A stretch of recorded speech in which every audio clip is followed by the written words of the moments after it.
Mediterranean, and in front of me is Egypt and the mouth of the Nile. For the next 4 programs, I'm going to be following this mighty river, 4,000 miles, right into the heart of Africa.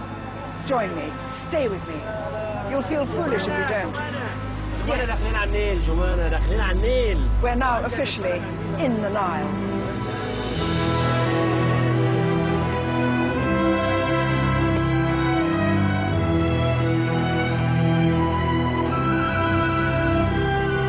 This is just the beginning of one of the most remarkable journeys I've ever made. Following in the footsteps of other intrepid explorers, our expedition will take us to faraway lands.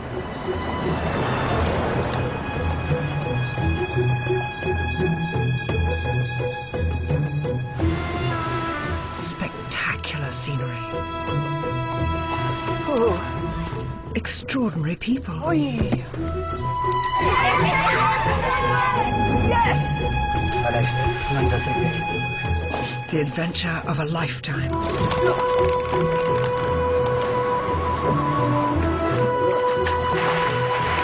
And finally, after 60 tough days, I hope to realize my dream, to reach the source of the Nile. Here we are. Oh my gosh!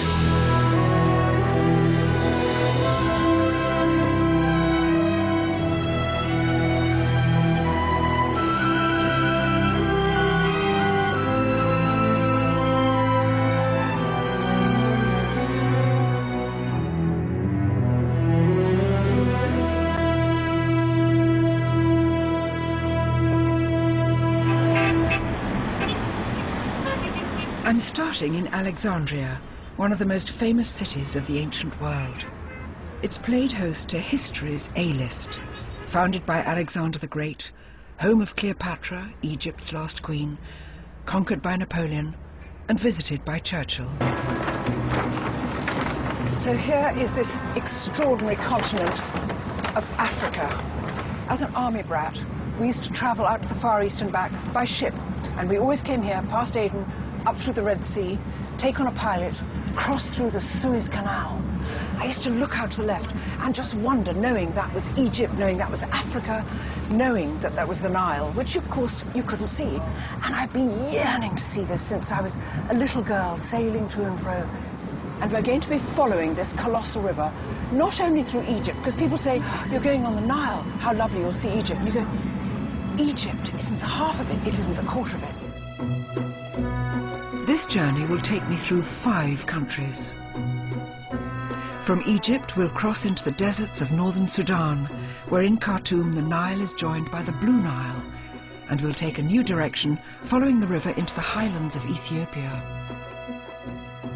We then rejoin the Nile in war-torn southern Sudan, continuing south through Uganda, pushing on into Rwanda, where my journey on the world's longest river comes to an end.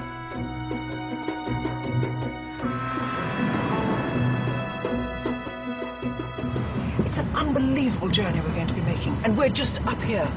That's just the beginning of this 4,000-mile trip. And our first stop is Cairo.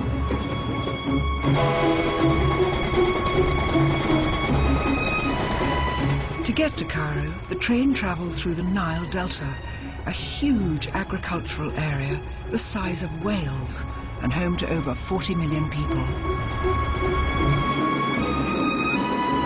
This precious land not only feeds Egypt, but also supplies it with their most famous export, Egyptian cotton.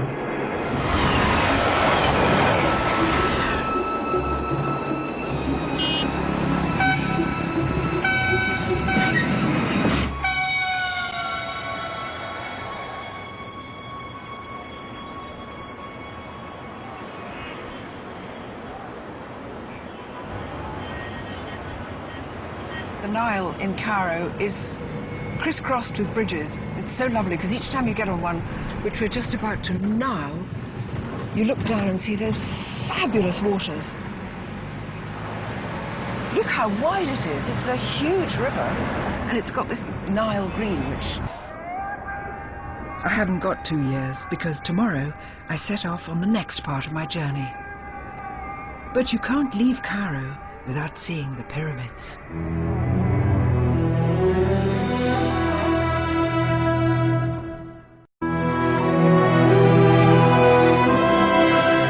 I'm travelling along the world's longest river, the Nile, over 4,000 miles from sea to source.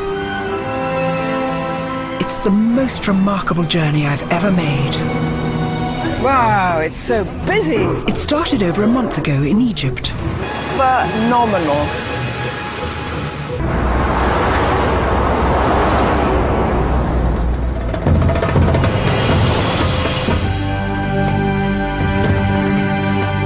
This is Sudan, Africa's largest country, and the halfway mark of this tremendous adventure.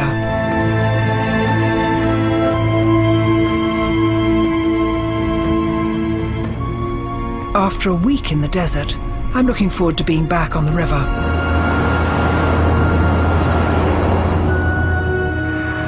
For the last 2,000 miles, I've travelled through Egypt and the deserts of northern Sudan. But there is still southern Sudan, Uganda, across Lake Victoria and into Rwanda in order to reach my destination. But first Khartoum, where the Nile is joined by the Blue Nile, which flows down from the highlands of Ethiopia.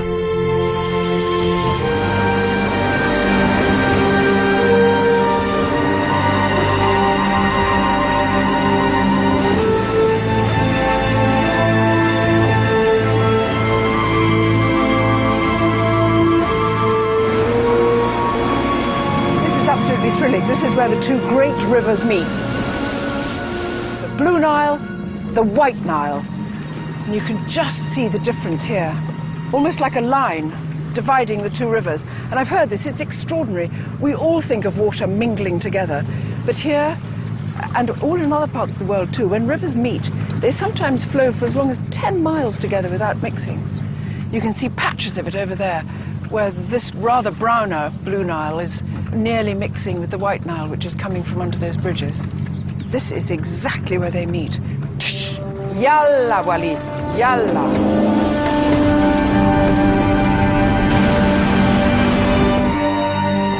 Khartoum's position on the confluence of these two rivers turned it into a rich trading centre for slavery, gold and ivory. Every year, Khartoum is witness to one of Africa's most extraordinary natural events. For 3 months, the Blue Nile floods, swamping Khartoum and a huge length of the Nile all the way to the Aswan Dam in Egypt. I know all this water comes from somewhere else, so we're leaving Sudan and chartering a plane to travel up the Blue Nile Gorge to Lake Tana, Ethiopia.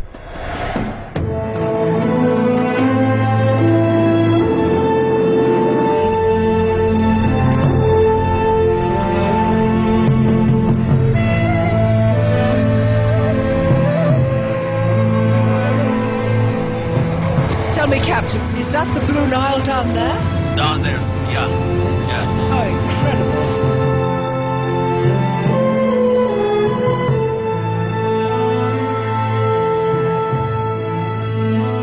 This is one of Africa's largest canyons, a 250-mile-long gorge.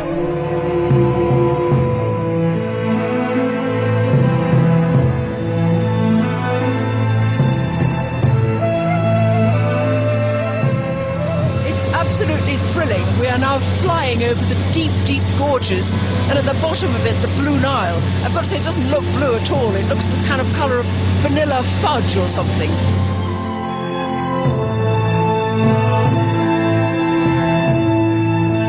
These hills are just, I can't explain it. It's like some twigs with some goat skin thrown over them. Absolutely amazing and completely empty. There seem to be no villages, no people, no roads, nothing. Just mile after mile of rocky, hilly landscape. The bottom of it, this amazing river. This gorge has been hewn by the colossal amount of water that thunders through here during the flood. Then the water turns a dark blue, giving the river its name, the Blue Nile.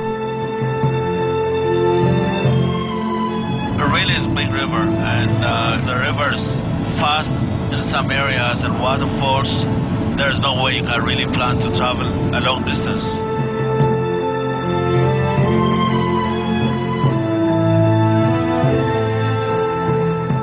From this height it's difficult to see, but treacherous rapids make travelling on the river extremely dangerous. In fact, so wild is the water that the first descent of the Blue Nile was only accomplished as recently as 1968.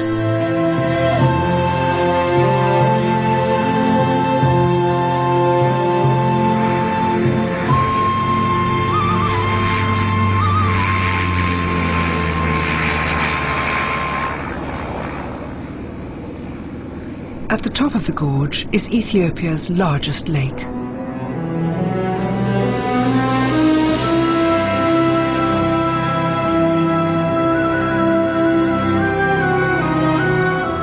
"60 rivers pour down the mountainsides into Lake Tana. The ancient Egyptians came here, intent on discovering the source of the flood which gave life every year to their barren deserts.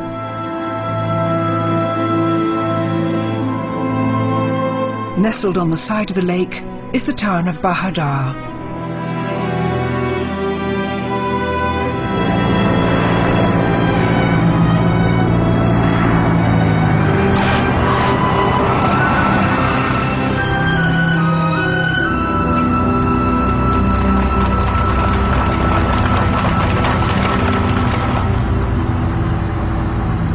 The ancient Greeks claimed to have named Ethiopia, which in their language meant of burnt face. However, I much prefer the local legend that says Ethiopia was named after Noah's great-grandson, Ethiopis. The country is full of surprises.